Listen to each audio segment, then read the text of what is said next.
Baiklah, halo semuanya. Pada chapter kali ini berjudul Sumur Tersembunyi dan Penjaga Bulan part ketiga. Sambil mengeluarkan jinsunya untuk meninju, Urek Mazino bertanya, sejak kapan para makhluk bercahaya bersekutu dengan Delamut? Kemudian Latur menyerang Urek Mazino dari belakang dan akan menendang Urek. Latur lalu menjawab bahwa itu terjadi saat mereka melarikan diri bersamanya dari kapal terapung, tetapi mengatakan bahwa mereka juga dihianati oleh Delamut. Pada panel ini diperlihatkan Urek Mazino terpental oleh tendangan Latur. Delamut menyuruh mereka menunggu di sini karena ini adalah sumur dan Lady Mako tertarik sehingga mereka bekerja sama. Urek Mazino mengatakan, seharusnya kalian tidak ikut campur dan dia akan membunuh Delamut jika dia mulai bertindak mencurigakan setelah pernikahan. Urek pun juga menambahkan, karena kalian semua ikut campur, semuanya menjadi kacau. Lalu Latur pun bertanya, ternyata kau sudah dari awal mengetahui bahwa Delamut berbohong. Urek pun menjawab, saya sudah curiga sejak awal. Tanya-tanya apakah dia mendekati Arimeri dengan sengaja. Urek juga menambahkan dia meragukan ketulusan Delamut sejak awal, tapi ternyata tidak semuanya bohong. Panel diperlihatkan kilas balik perbincangan Baekryun dengan Urek Mazino yang mengatakan cinta Delamut tulus, tetapi ketulusannya itu juga berbahaya.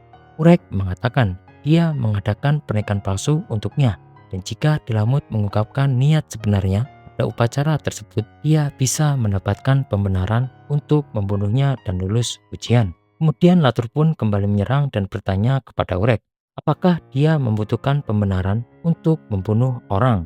Urek mengatakan dia tidak membutuhkannya, tapi manusia biasa membutuhkan kenyamanan semacam itu. Meskipun makhluk seperti dia dan makhluk bercahaya seperti kita tidak akan tahu apapun tentang itu. Kemudian Urek diperlihatkan menciptakan bola cahaya Shinsu dan air di sekitar mereka mulai tersedot ke dalamnya. Urek menyuruh Latur dan Aprion untuk pergi, dan kita melihat ledakan besar di dasar bangunan. Panel berpindah kembali ke pesta pernikahan. Ular air yang kecil itu telah dibunuh oleh putri jahat tanpa nama. Lalu putri jahat tanpa nama itu pun bergumam, sepertinya semuanya sia-sia. Dia pun merasa apakah ini semua benar-benar berakhir. Tak lama ular air itu terlihat masih hidup. Ular air itu melihat rombongan reguler mendekat dan melihat sosok Baekryun yang mengeluarkan cahaya. Ular air itu merasa cahaya yang dikeluarkan Baekryun dan menduga jangan-jangan cahaya itu adalah. Sempat menjelaskan. Panel pun lalu berpindah. Kita kembali ke sumur yang sebenarnya. Aripold sedang menonton dan mengatakan, Baekryun harus menunjukkan lagi kekuatan yang dia tunjukkan pada ujian reguler. Baekryun pun tampak marah pada Delamut karena mengkhianati mereka dan mengatakan Delamut harus mati sekarang. Delamut pun mengatakan tidak apa-apa. Dia melihat lampu lantai dan sedih takdirnya dengan Arimeri berada di luar jangkauannya. Delamut mengatakan dia menyesal. Seperti yang dijanjikannya, hidupnya adalah milik mereka. Delamut pun meminta maaf atas masalah yang telah dia timbulkan. Aku akan memberikan hidupku padamu. Aku berjanji. Tak lama Delamut pun mengeluarkan Shinsu di tangannya. Lalu Delamut meledakkan dadanya dengan Shinsu, sementara Arimeri berteriak agar dia berhenti. Lalu Delamut pun jatuh ke kolam dan saat sekarat bertanya-tanya, apa yang ditunggu oleh makhluk tak dikenal di kegelapan dan mengapa menonton kami dalam diam dari jurang seperti itu? Apa yang sebenarnya ditunggu? Kemudian Arimeri pun mendekap Delamut di atas kolam dan mengatakan apa-apaan ini semua. Tiba-tiba bulan sabit Baekryun terbentuk di kolam di sekitar tubuh Delamut. Tutup pada chapter kali ini.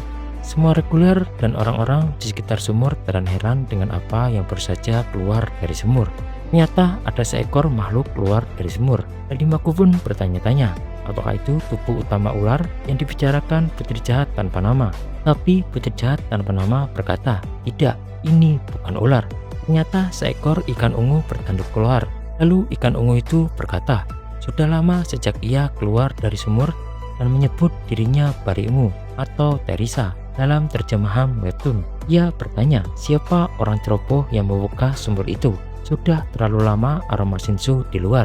Tanya-tanya siapa yang telah memanggilnya dan orang yang menggambar air dari sumur. Teresa ungu berpikir Delamut pasti orang yang memanggilnya. Tetapi saat melihat cahaya milik Baekryun, Teresa merasa sementara Baekryun adalah orang yang mengambil air dari sumur. dan berkata Baekhyun adalah alasan ia bisa keluar, karena ia melihat cahaya perak yang sama seperti yang dilihatnya saat keluar dari sumur di tubuh Baekhyun. Lalu tiba-tiba Urekmazino datang terbang dan menendang Teresa. Terjahat tanpa nama terkejut dan kesal pada makhluk-makhluk bercahaya lainnya yang gagal menahan Urekmazino. Urekmazino mendarat di lantai dan berkata bahwa Teresa cukup kuat. Baiklah, sekian pembahasan chapter kali ini. Terima kasih dan sampai bertemu di next video. Bye bye.